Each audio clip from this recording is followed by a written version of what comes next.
welcome everybody. Thanks for those people that are jumping on. We'll just give it a couple of minutes.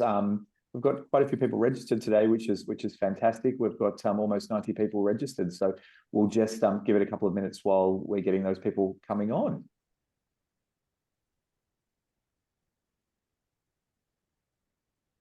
I like your background, Richie. Very natural. Thank you. It is. It's a real background. Yeah, it's real, right? Yeah. Interesting. Is that the office location? It's the office location. Yeah. Like the old warehouse conversion. So big beautiful window next to me, which is quite nice. Is it like an open plan sort of working style? Correct. Like individual. Yeah, correct. Nice. Yeah, that's sweet. It's nice. And thank you to everyone that's logging on. We'll just give it another minute before we get started. We've just got just give some people an opportunity to log on. So we'll just give it another minute, then we'll get started. What about you, Brad? Are you in the office or are you at home? You're on mute. Okay. Yeah. You're on mute. No, I'm my home office. Yeah, nice. Not quite as pretty as Richie's background. Yeah. Nice plant positioning, isn't it? It's almost strategic. All right, everyone. So we've got a number of people that have joined. So thank you very much. So look, what we will do is get started. This webinar has been recorded, so everyone will get a copy of it, and anyone that jumps on a bit later will also receive a copy of it too. So firstly, guys, welcome everyone. My name is Michael, and I'm one of the co-founders of Milk Chocolate and your moderator for today's webinar. And thanks so much for joining us. So we've got people from all over the world, which is great. And as we know, always a hot topic for Aussie expats is interest rates and property. And in this webinar, our panel are going to cover off the following topics: the current interest rate environment and what a reduction in rates could do to the property market, high migration rates to Australia combined with housing shortages and how this will affect property prices, best practices to acquire property in the current environment, and how to prepare for the housing trends that are coming up in 2024. And our panelists today are all expat property specialists, which is great. So firstly, we have Ben Wong. So Ben, if you want to give everyone a wave. Ben is the co-founder of Odin Mortgage, and they are the leading Australian mortgage service provider for Australian expats and overseas residents worldwide. And next we have the Milk Chocolate team, my colleagues. So Milk Chocolate help expats plan, buy, build and manage Australian property. And representing Milk Chocolate today is our co-founder, Richie Ragel, and Brad Purcell, our National Head of Acquisitions. So firstly, guys, Ben is going to take us through the current lending landscape, followed by Richie and Brad on the current property market and where they see things heading. We're then aiming for 10 to 15 minutes of Q&A thereafter. And please add any questions to the Q&A box as we are moving through the webinar. And if it's an appropriate question for that time, I will stop the guys and we'll ask that question. Otherwise, we'll hold those questions to the end and try and make sure that we certainly answer everyone's questions. So again, thank you everyone for joining. And on that note, I'll hand over to Ben to get started. Cheers. Thanks, Michael. So as he has introduced, I'm Ben. I'm the head mortgage broker here at Odin Mortgage, and I've been doing Australian expat lending now for the past decade. So I like to think I know quite a lot now about foreign income applications and for Australian expats, what's possible. I'll go into my first slide here, which is about the Australian expat lending overview on what's still possible. And you find that you'll still be able to do a lot of what you're able to do as an Australian resident. You'll be able to still borrow up to 80% with LMI up to 90%. But the difference for someone living overseas versus in Australia is just the lack of lending options.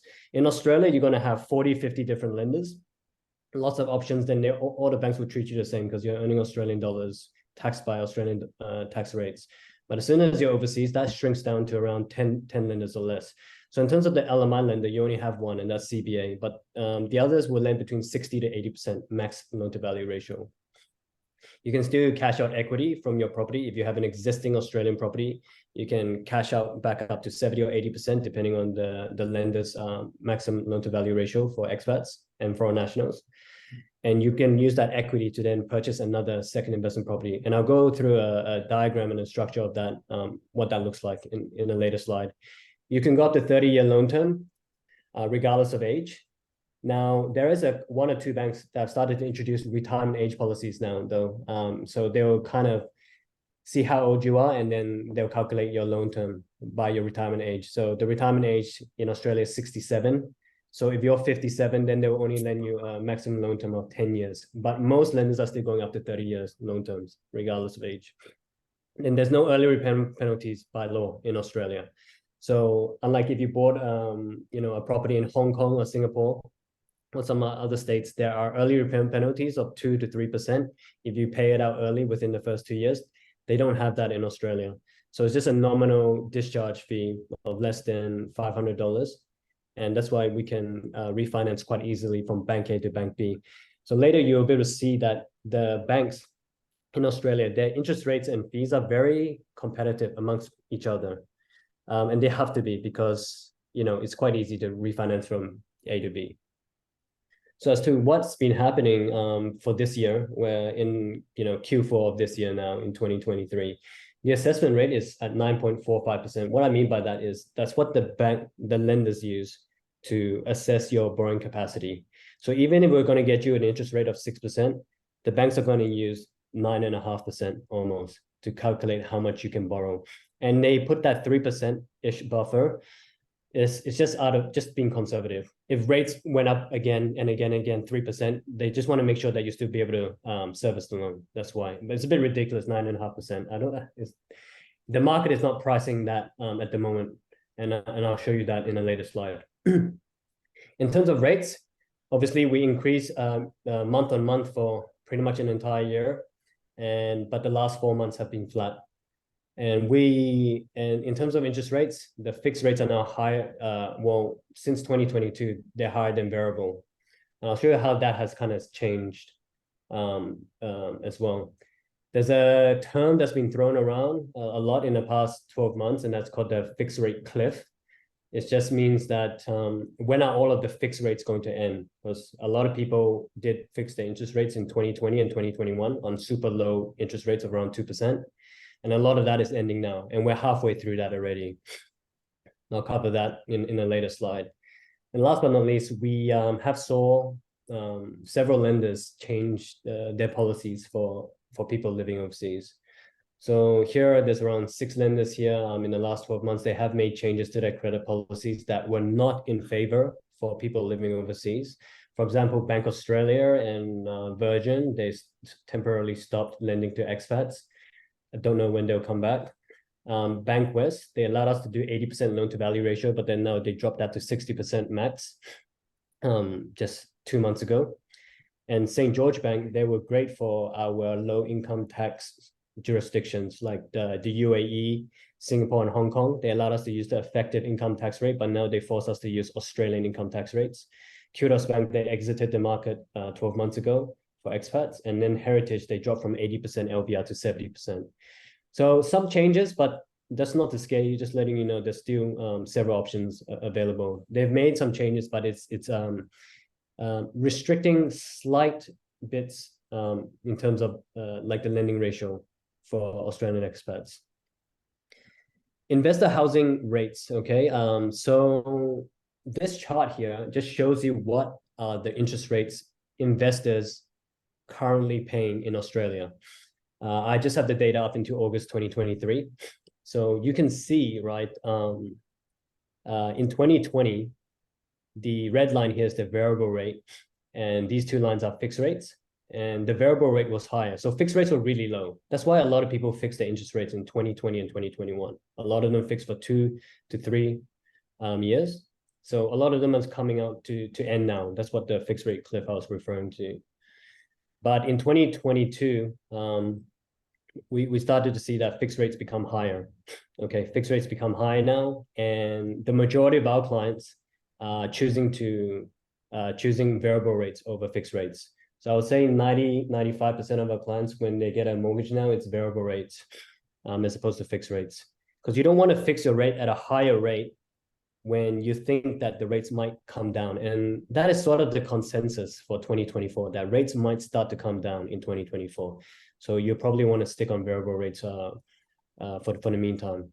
Just as a stat for you guys, the average variable rate for investors at the moment in Australia is 6.28%. So if you are on 7% or higher or 6.5%, definitely come chat with us, because we currently can get expats variable rates from 6.04%. Okay, and fixed rates from 6.19% at the moment. This chart here shows the fixed rate cliff. So as I was alluding to before, back in 2020 and 2021, around $400 billion of fixed rate loans were issued. And we're about halfway there now in terms of the expiry. So you can see here, a big chunk of them have expired already. So what I mean by expired is, like, you can fix your interest rate for 1 to 5 years. So most people fix for 2 to 3 years. So, if they fixed for 3 years in 2020, it would have expired in 2023, which is what we're seeing now. And once it expires, once your fixed rate expires, it will revert back to the variable rate loan. They fixed that around 2%, and now we're around 6 to 7%. And there's two, school of thoughts here on what fixed rate cliff would mean. So there's some people that they think that with the fixed rate cliff ending and people's repayments would go up by between 50 to 100%, that it will start to cause a lot of issues, all right, like these financial stress indicators. They thought that would blow up, and a lot of people would not be able to afford their mortgages, and then they'll be forced to, maybe sell properties, and then we could see a big crash in property prices. That's one school of thought, right? And then the others is everyone is just going to be able to transition to the higher rate quite easily, and it's both, all right. But right now we're seeing that most borrowers have transitioned smoothly with the 4% increment in rates, and whether or not it's because they've managed to save up a big cash buffer of savings and they're just slowly chipping away at that, I'm not too sure. So just wanted to show you guys that we're halfway through now, the fixed rate cliff. In terms of the cash rate, the interest rate set by the Central Bank of Australia, we peaked at 4.1% in June 2023. I wouldn't say we peaked, okay? So midway through we hit that, but the next 4 months there was no change. We flatlined at 4.1%. The RBA says that the higher rates have been working as intended. So you see this little spike here, right, from when they started at the latter end of 2021 all the way to now, that was the fastest increment in cash rate increases ever in Australia. But at the same time, 0.1% was the lowest cash rate ever. So we had quite some extremes in the past few years. So the higher rates, them jacking up the cash rate by 4% in that short span of time has been working, and inflation rate has been coming down. So the RBA is kind of obsessed about inflation rate, trying to keep it between 2 to 3%, and they use interest rates as a tool to try to control that. Okay, so further rate increases may happen. They're saying, obviously that's just contingent on what the inflation rate is. So this next chart here is not a, I know this is not a economics webinar, so I'll just be real quick on here. Like I said, the RBA, they love the 2 to 3% range in inflation. I just wanted to show you, at the start of this year, we were at 7.5%. I think it peaked at around 8%, something like that, in the latter half of 2022. So we're down to 5%. So essentially, if it starts to go back up, then we can expect possibly one more rate increase. But if it stays here and goes down, then we're just going to flatline and maybe even come down. In terms of interest rate predictions, because clients do ask me this a lot, like, where do I see rates going? The ASX do price these as in sort of prediction market. So this is the 30-day interbank cash rate target. And you can see just a trading day, over the past month, that the market is predicting that there will be no change, all right? 95% no change. There's a 5% change, a 5% chance that they may increase rates to 4.35%. But it looks like for the next month, we're probably going to be flat again in terms of the interest rates there. So rates aside, want to talk about what the lenders look at for people living overseas. There's actually many variables, but I want to make things simple for our listeners, and I'll just boil it down to two main things, which is one is deposit, and the second one is income. Okay, specifically net income after expenses. So in terms of deposit, I'll start there first. It's just your cash savings. It can be cash gift from your parents or relatives, or it can also be equity from your existing properties, and I'll explain more in the next slide. So this example here, if you're just buying a $1 million property and you're borrowing 80%, you also got to factor in the stamp duty as well. Stamp duty is usually between 4 to 5%. It can go up to like 5.5, 6%. So I'm just using 5% here. So the total amount of funds that you would require is $250,000. So the banks just want to see that you have $250,000, and you have to show evidence of that. Bank statements showing your cash savings or your liquid, stock portfolio. And this case study here is just showing what I mean by the equity cash out. So let's say 5 years ago, in 2018, you bought a property for $600,000, you borrowed 80%. And then 5 years later, your property has increased, 5% year on year, and it's now valued at $800,000. And you pay down your loan from 480 to 400,000, your loan to value ratio is now 50%. So the banks will allow you to go from 50% back up to 80% and take that cash out again. And so in this example, you can cash out an additional 240,000. All right, essentially you're borrowing the 240,000 from your existing property. So using that example from the past slide, instead of coming out with $250,000 of your own cash, you just only have to come up with $10,000 of your own cash now. So this is a common strategy that I know a lot of property investors already do. Just wanted to point that out. You're fortunate enough to have 2-3 existing properties. You just can keep rolling it over and helping you buy that next investment property easier, because just by leveraging. It's a great strategy in a bull market. The second thing is probably the biggest thing that catches most expats out. Okay, it's income, and that's because a lot of the banks are very harsh on foreign income, like US dollar, Singapore dollar, Hong Kong dollar income. They're very harsh on it.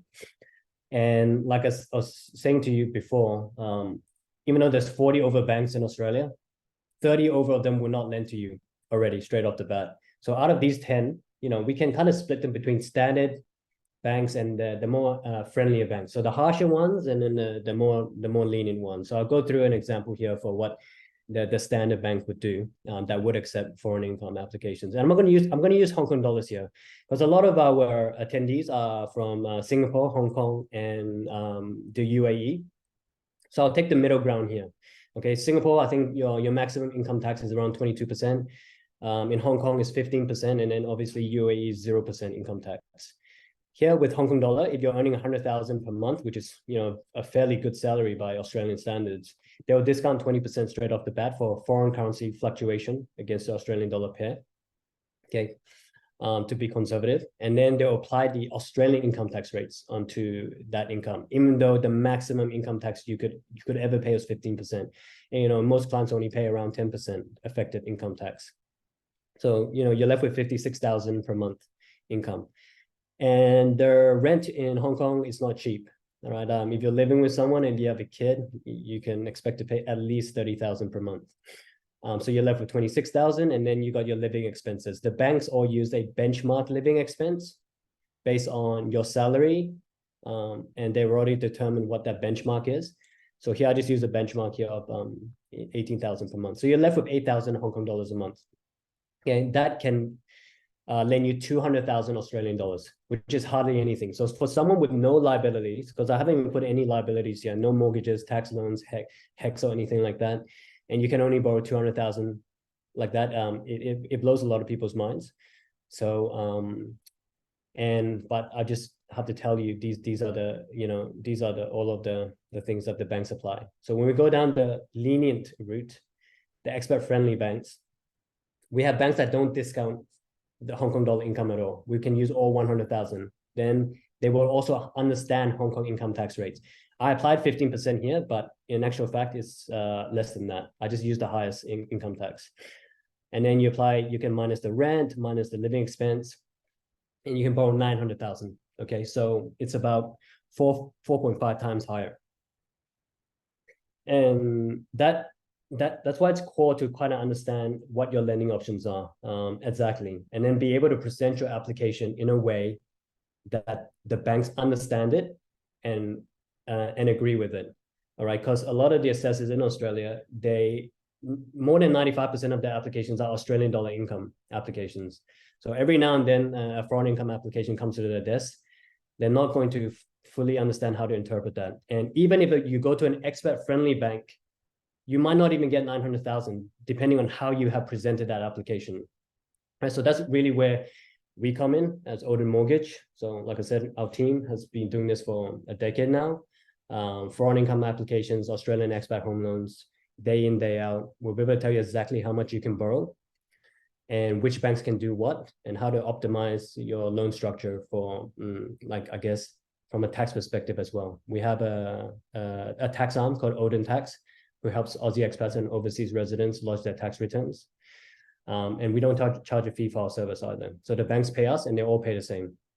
So it's just about taking it to whichever lender is going to be the best for you. Aside from that, we have now established very strong partnerships with any related services that cater towards expats, mainly conveyancing and legal, but also buyer's agents and such as Milk Chocolate, which I'm doing a presentation with today. So that is my last slide, and I'll pass it over to Richie, who'll take it from here. Thanks, guys. Thanks, Ben. Much appreciated, mate. Just going to share my screen, guys, and then we can jump into this.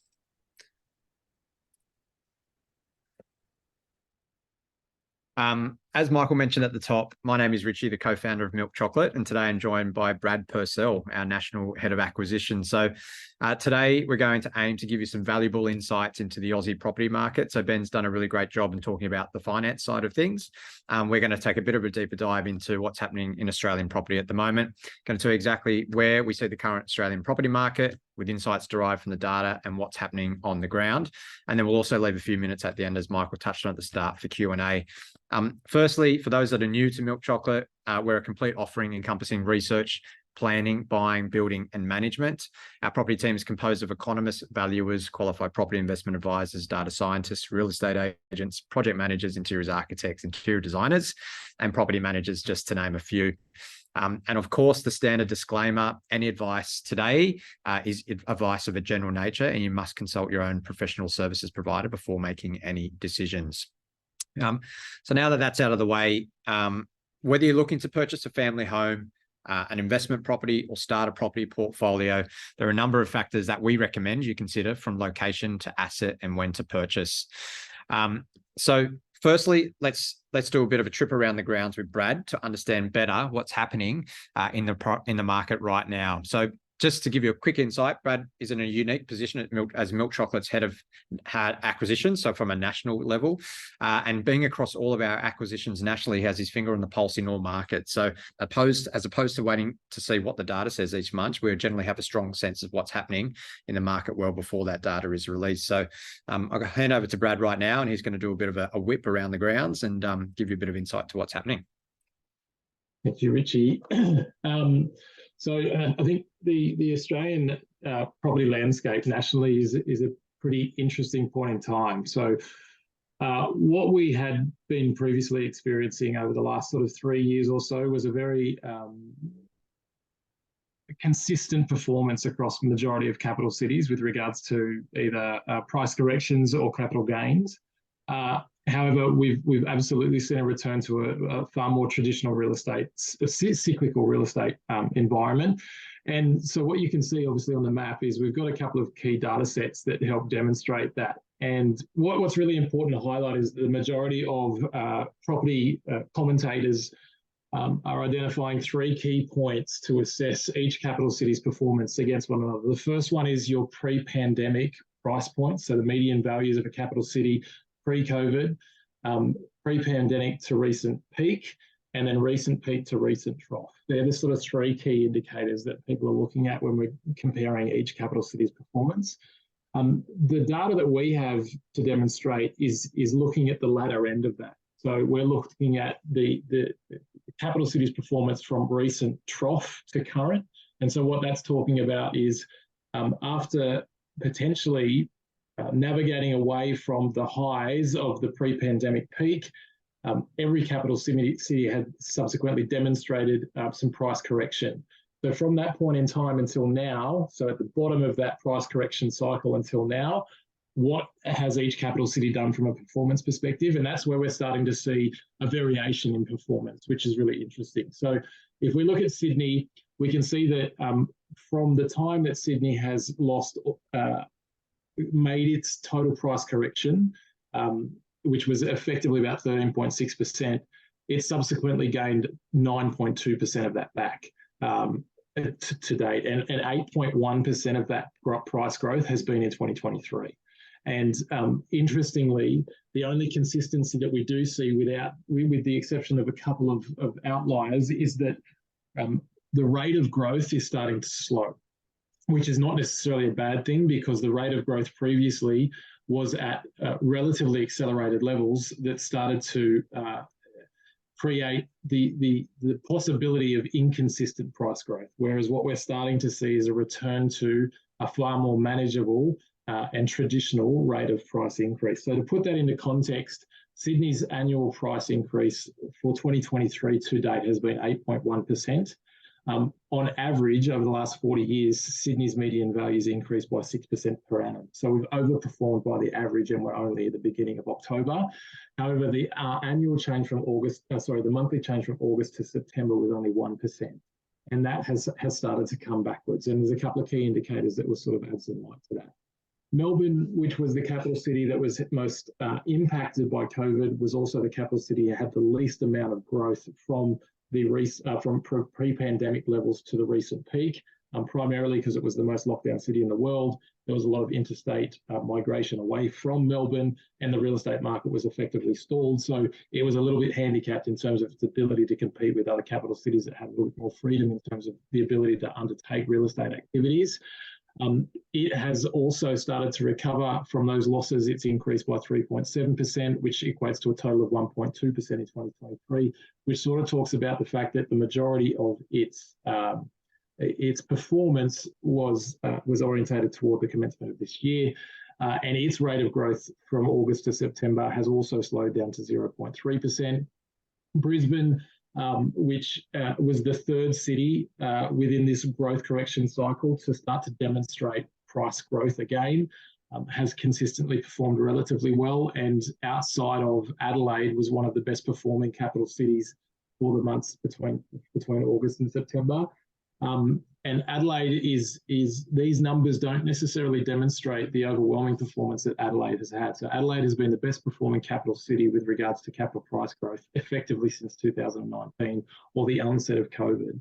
So from the pre-pandemic levels to the peak of the Adelaide market, its values increased by in excess of 44%.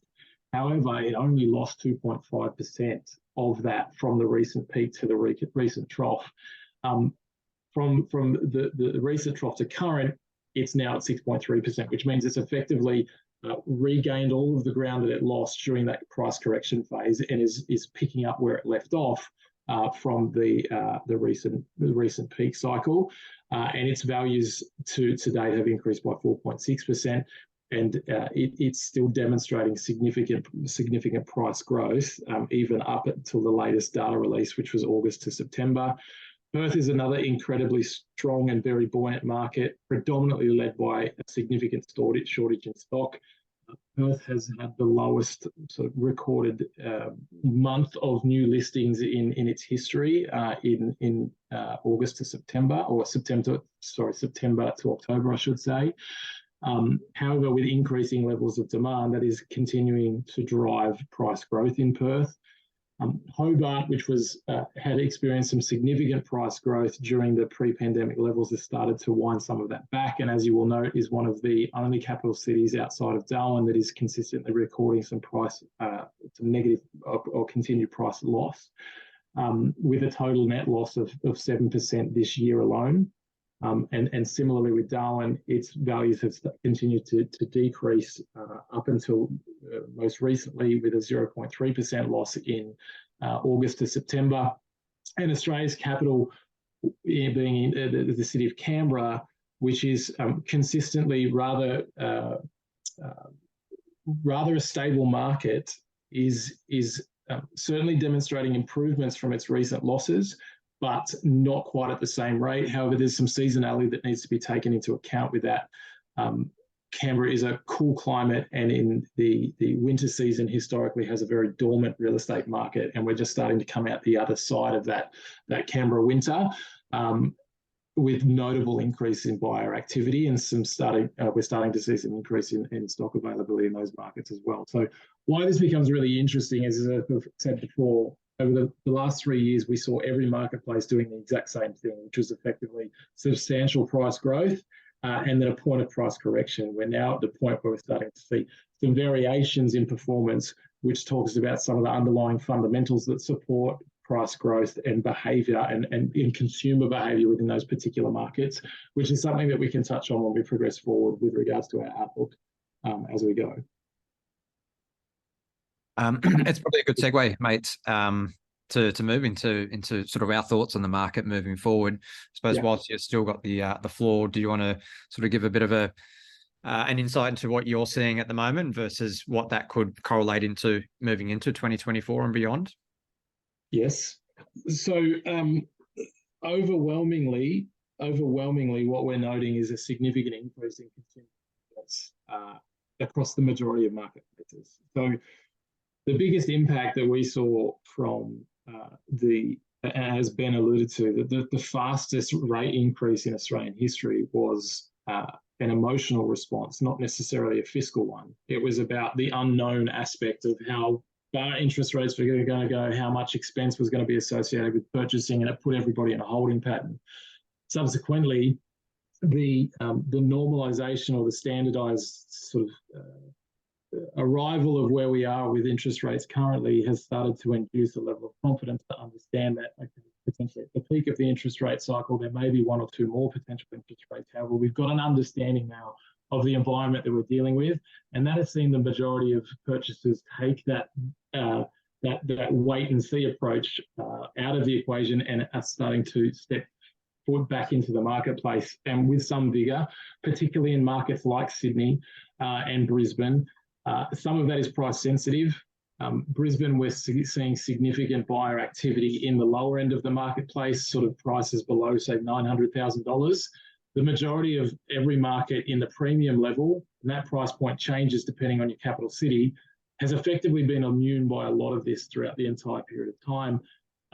People who are playing in $10 million plus categories are funded in different manners. They're not quite affected in the same way. And so therefore, at the moment, the biggest gap in terms of buyer behaviour or buyer interaction within the marketplace is that sort of $1 million through to $2 million, for example, in Brisbane, or the $4 to $5 million category in Sydney. But however, in saying that, Sydney's marketplace is ridiculously healthy the majority of the time anyway.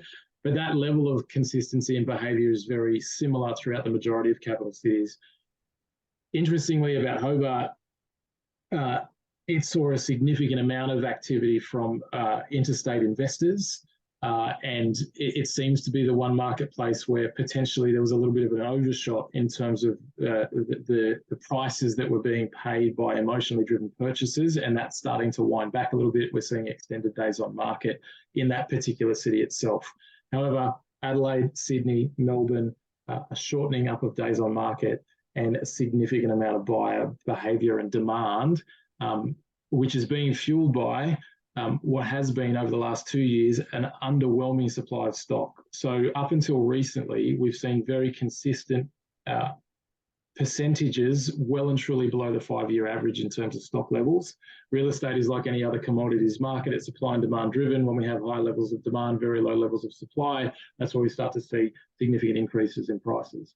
The reason why we've seen such low levels of supply, one, we're not building enough houses, cost of construction and the entire construction industry is affected at this point in time, and therefore we're not constructing enough houses. But two, the concept of distress selling has been a non-event, and I'll touch on that in a second.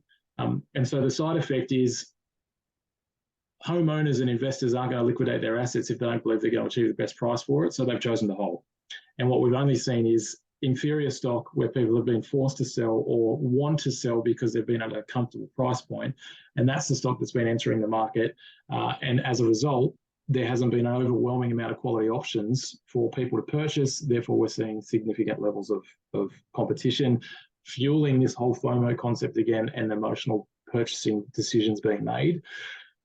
Looking forward, Ben touched on this before with regards to the interest rate cliff. Recently, there's some terminology which has been, it's just been a gentle staircase instead of necessarily a cliff. And there's a couple of key considerations to that. So as of right now, arrears remain at historical lows. We're starting to see a slight uptick in arrears and a slight increase in credit card usage within households. However, the majority of borrowers are certainly up to date with their current levels of debt. And that might come as a bit of a shock to a lot of people, but there are some genuine explanations as to the reason why. And one of the most important is our labour market is still very, very strong. Unemployment levels are still very, very low. People are still employed. They're still earning reasonable incomes. The increase in property prices itself has also been contributed to assist because households are still creating wealth as their assets are increasing. And the final one is that during COVID, Australians squirreled away billions of dollars in savings because we couldn't go out, we couldn't buy beer, we couldn't do all the things that Australians do.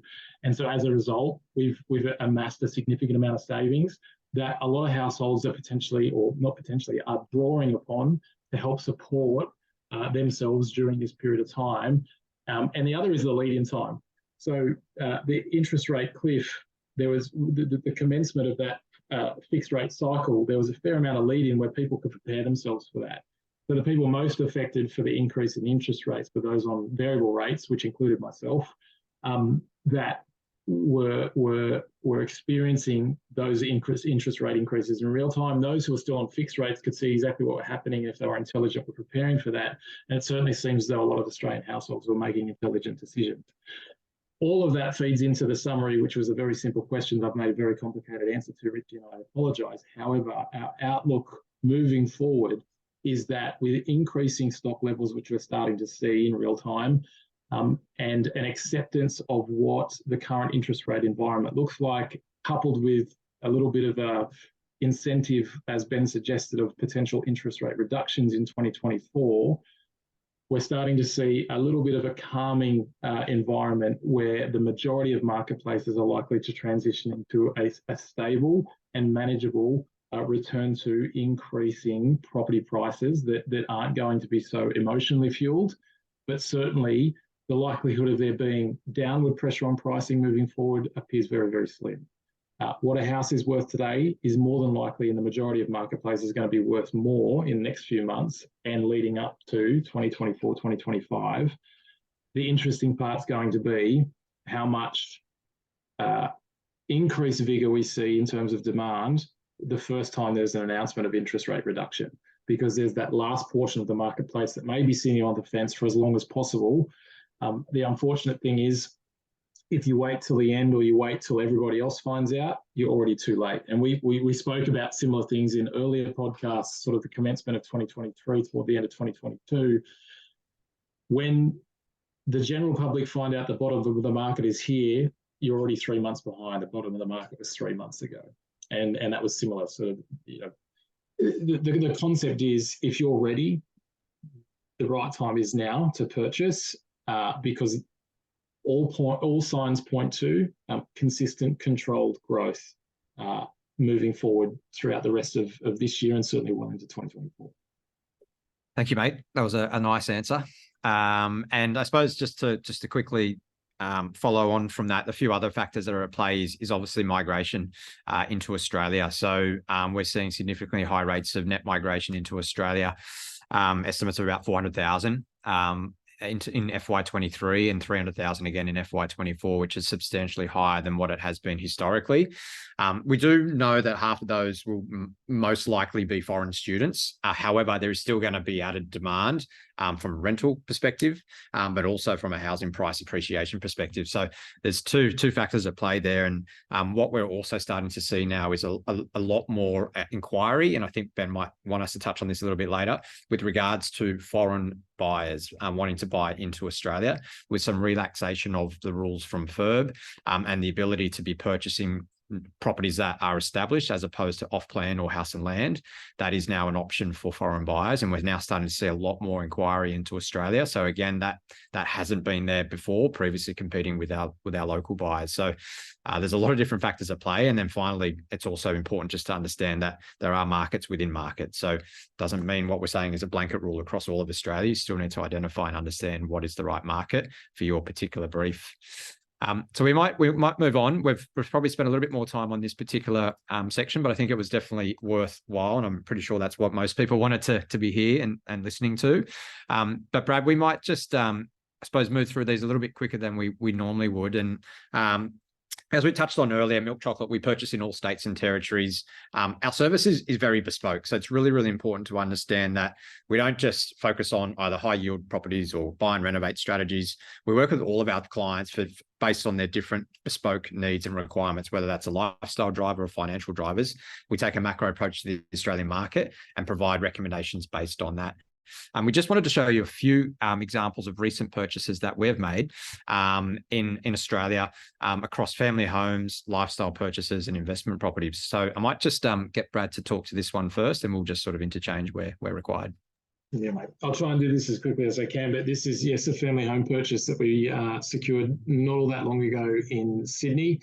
I won't reveal the specific location, but this is a really good example around how research and taking a data-driven approach to your purchasing decisions pays dividends. So our client originally came to us with a particular budget. We placed a significant amount of effort into researching the right locations that would achieve the key considerations they have with regards to access to water, the type of property, etc. We did a hideous amount of work to present all of that information back to him that determined ultimately that budget was going to need to be extended in order to achieve what he wanted to achieve and still be underpinned by some of the key economic and infrastructure fundamentals that would support the capital growth considerations to that particular purchase. Even though it was a family home, we need to ensure that it's going to look after his investors as best as possible.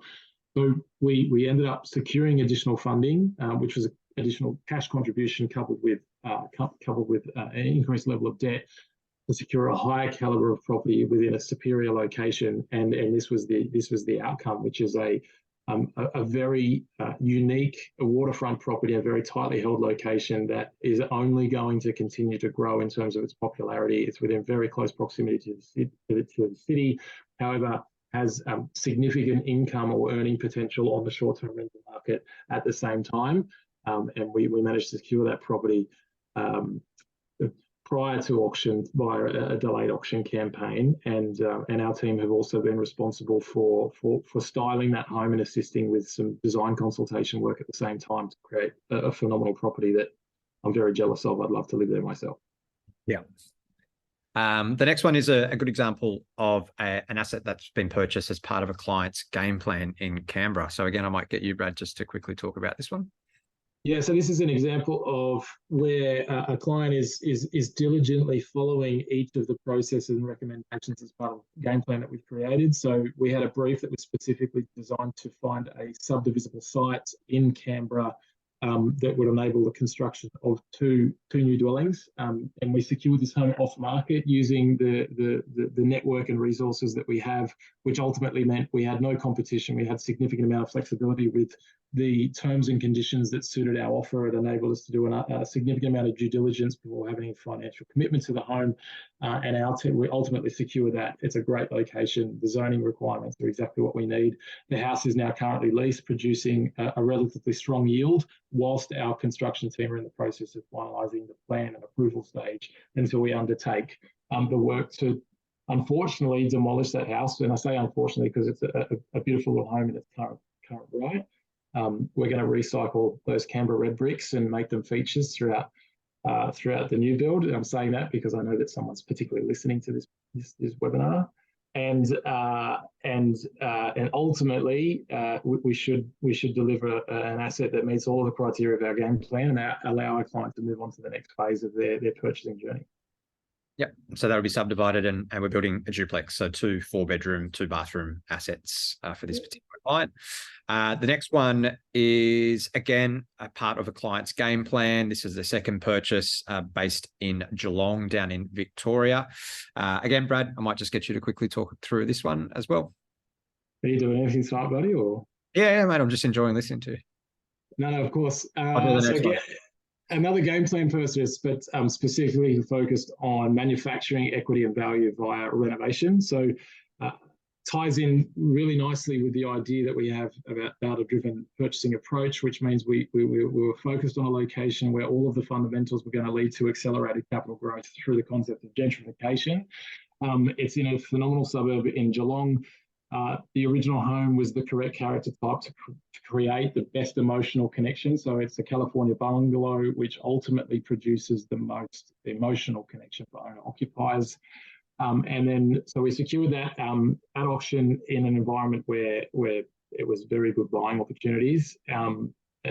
The house itself has increased in value regardless of the renovation, but our construction team have ultimately come along and done a phenomenal job to reinstate some of those original character features more appropriately, reconfigure the floor plan simply, and make some really appropriate cosmetic updates to overall improve that property. So I think we purchased that home for less than $1 million, and it's now worth significantly north of about $1.4 million, and is performing really well for our client's portfolio, and they're now about to undertake their next purchase as part of their game plan. Yeah. I can do the next one for you. So this is an awesome case study in Brisbane. So we purchased this particular property on the left-hand side, as you can see, in its original state, a little bit just before COVID. Just after COVID.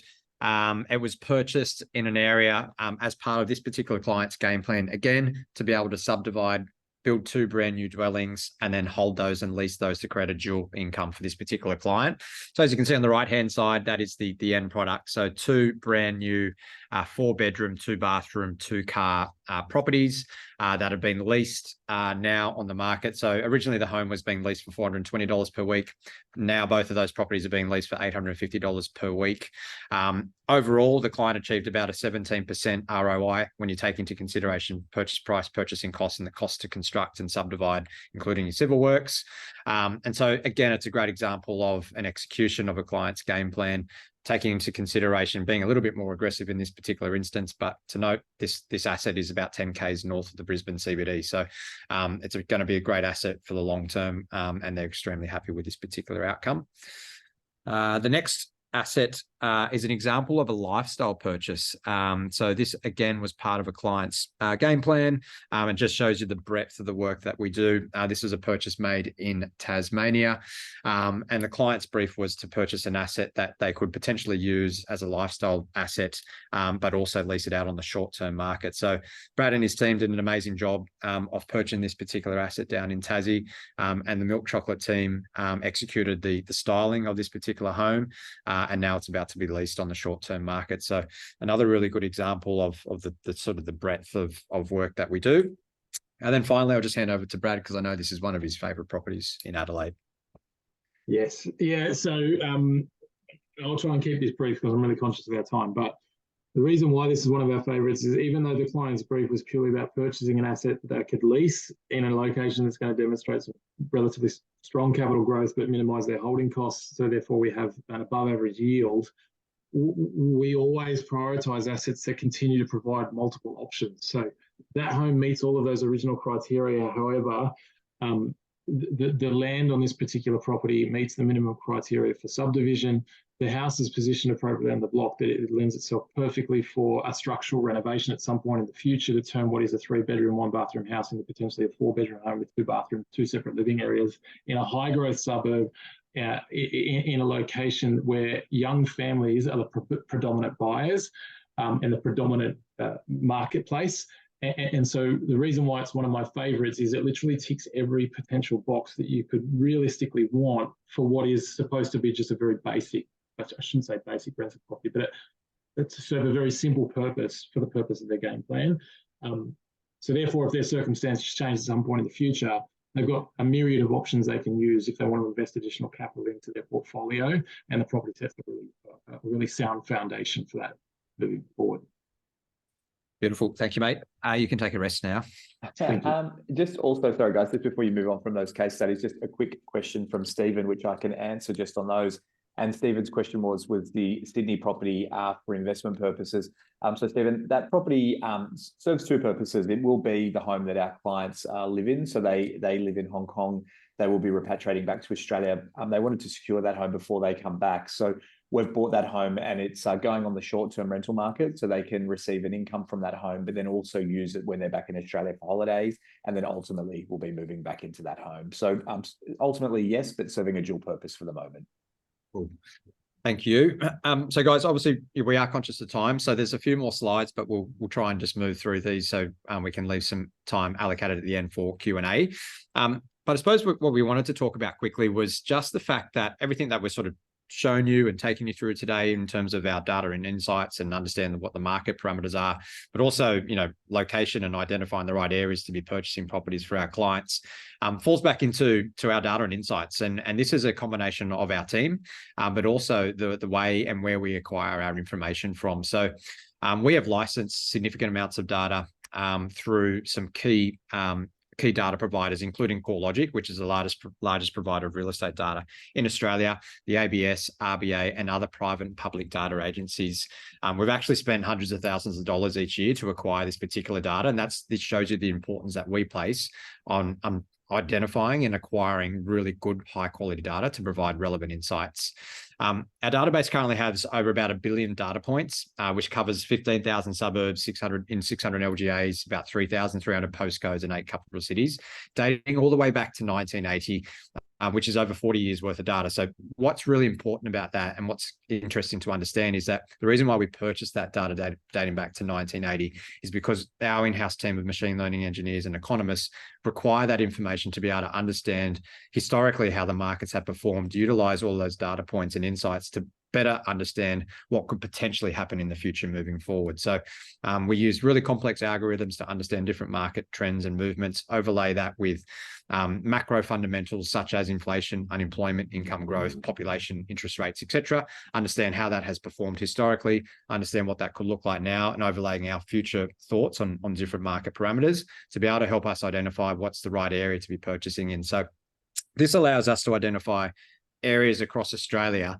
for different buyers with different requirements. So, you know, one buyer might have a requirement to be purchasing just a high yield asset, a buy and hold strategy. Someone might be looking to be a little bit more aggressive and do future development. Someone might be just looking for a more premium blue chip asset in a high growth area.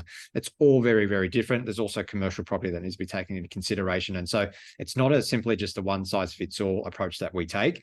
And so we have identified locations across Australia at different price points with different yield parameters, different growth perspectives, different abilities to add value, such as the ability to put a granny flat on versus subdivide. There are different markets that perform better for those different strategies. So all of this information is being collated and used, and basically our team are providing those relevant insights, which is really important to be able to produce those results that Brad and I have just taken you through. So we wanted to take you through that in a little bit more detail.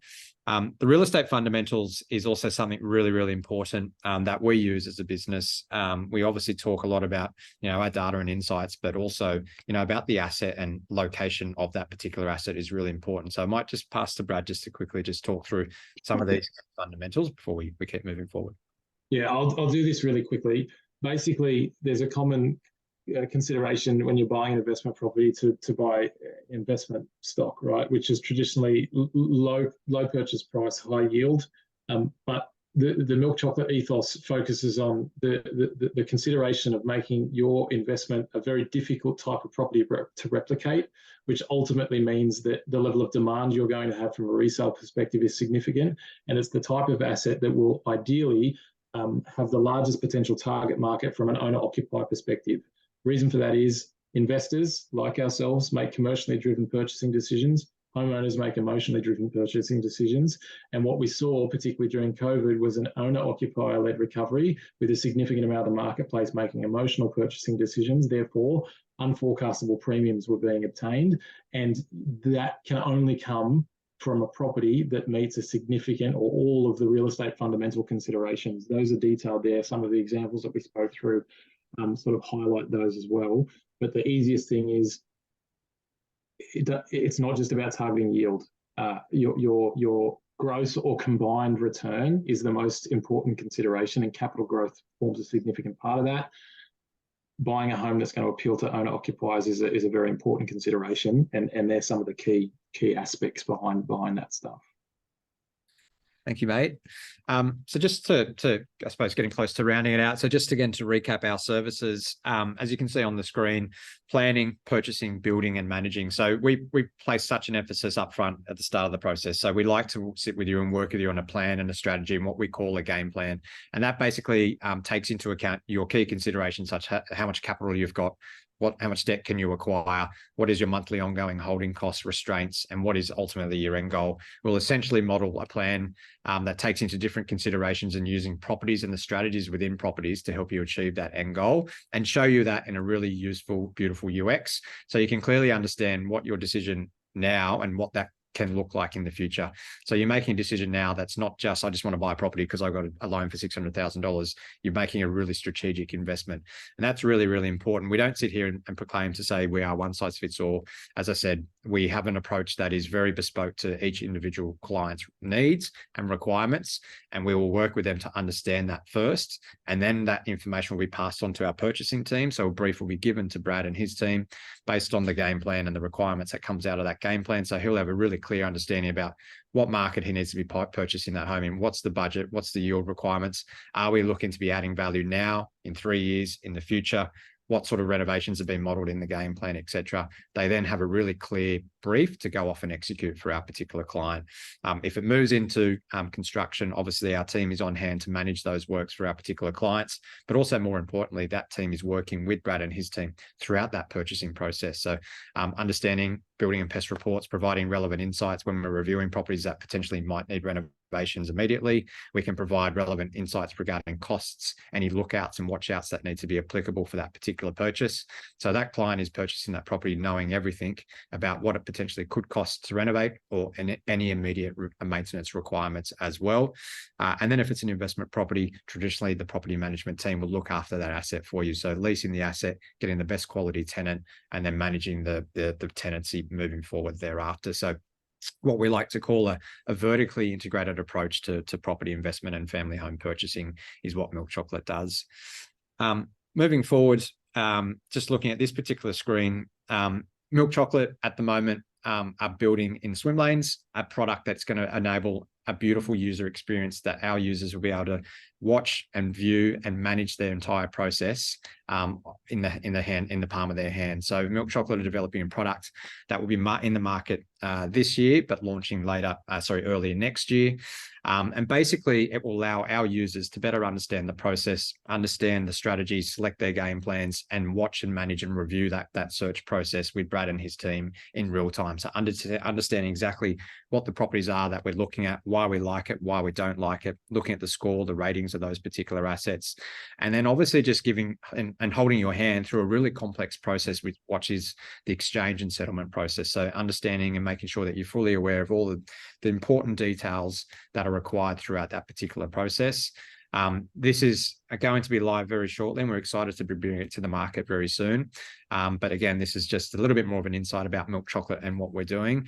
And all of those data and insights are being fed into this particular app, which is obviously going to be feeding suburb recommendations, location recommendations, so you can be sure that when you've been presented with a recommendation, you have all the relevant information to better understand that investment. So you have 100% confidence that the asset that you're going to be purchasing is going to be the best possible asset for your particular requirements. So that's it, guys. I think we sort of brought it in just in. Yeah. Thank you very much, Ben, Brad, and Richie. So a couple of questions. I can answer this one from Rowan. So is Milk Chocolate represented in Singapore physically? And no, we don't actually have a person on the ground in Singapore. Lots of our clients are in Singapore, and so we work a lot with people in Singapore, and do travel to Singapore as well. But please reach out to us if you'd like to talk further. Then Ben, there was a question there for you, just on looking from Stephen. What are typical variable interest rates available for expats at the moment? Yeah, I just wrote that one in a text. Sure. The rates I wrote were from it's pretty much from 6 to 6.3%. Okay. 6 would be the lowest, 6.04, and then the highest would probably be around 6.3-ish%. But most of our clients are around 6.15, 1.19. Yeah, for investment. All right. So we're always looking at investment rates. It's kind of tricky when you look at rates online, because all of the banks will advertise their owner-occupier rates, which is around 0.2 to 0.3% lower. But you don't actually get that. For anyone living overseas, we're going to have to look at the investor rates. Unless your spouse is and kids are in Australia, then we can argue that it's an owner-occupier. Sure. Well, we did have some sort of pre-sent questions to us, but I do appreciate we're sort of now running out of time. So we might let those ones go. But if anyone's got any last final questions that they wanted to pop into the Q&A, please do so. But otherwise, look, thank you everyone again. We really appreciate you jumping on and taking an hour out of your days. Hopefully you found this really useful. If you are in the market to look at any lending, whether that be a new mortgage or a refinance, please talk to Ben. And if you're thinking about purchasing a family home, investment property, or holiday home in Australia, please do reach out to us. We'll share this recording with everyone, and all of our details will be on those slides. That was great. Excellent. All right. Well, thank you, everyone. We'll wrap it up. Thanks, guys. Thanks. Thank you. Bye. Thanks, everyone. Thanks all. Bye. Cheers, guys. Bye. Bye.